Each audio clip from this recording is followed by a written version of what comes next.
ஒரு நாள் அவள் மாமி அவளை அழைத்துக் கொண்டு அழகான ஆல்ப்ஸ் மலை மீது இருக்கும் மரக்குடிசையில் வசிக்கும் ஹைட்டியின் தாத்தாவிடம் கொண்டு சென்றாள். அவளது தாத்தா மிகவும் அமைதியானவர். ஆனால் ஹைட்டியின் இனிய புன்னகையும் அன்பான இதயமும் அவரை விரைவில் வென்றுவிட்டன. புதிய நண்பர்கள் மற்றும் சாகசங்கள். ஹைடிக்கு மலைகள் மிகவும் பிடித்தம். அவள் பச்சை புல்வெளிகளில் ஓடி மகிழ்ந்தாள், செம்மறி ஆட்டுகளுடன் விளையாடினாள், மேலும் பீட்டர் என்ற ஆட்டுக்கார பையனை தனது சிறந்த நண்பராக ஆக்கினாள். அவர்கள் இருவரும் சேர்ந்து சிரித்து விளையாடினார்கள், குன்றுகளை ஏறினார்கள், மேகங்களை பார்த்து கற்பனையில் மிதந்தார்கள். வாழ்க்கையில் ஒரு மாற்றம். ஒரு நாள் ஹைட்டி மலைகளை விட்டு நகரத்திற்குச் செல்ல வேண்டிய நிலை உருவானது.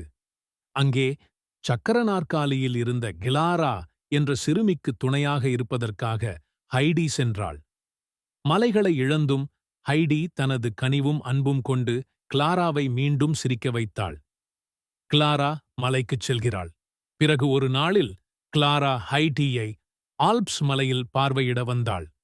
அங்கே தெளிந்த காற்றும் சூரிய ஒளியும் ஹைடியின் அன்பும் இருந்ததால் கிளாரா மெதுவாக நடக்கத் தொடங்கினாள். அந்த சந்தோஷ தருணத்தில் அனைவரும் மிகுந்த மகிழ்ச்சி அடைந்தார்கள். மகிழ்ச்சி நிறைந்த முடிவு. ஹைட்டி தனது தாத்தாவுடன் மலைகளில் இருந்தாள். பீட்டரும் கிளாராவும் அவளிடம் அடிக்கடி வந்து கொண்டிருந்தார்கள். அவள் வளர்ந்து நல்ல மனதுடையவளாகவும் வலிமையானவளாகவும் ஆனாள். எப்போதும் மலைகளையும் மலர்களையும் தனது நண்பர்களையும் நேசித்தவளாக.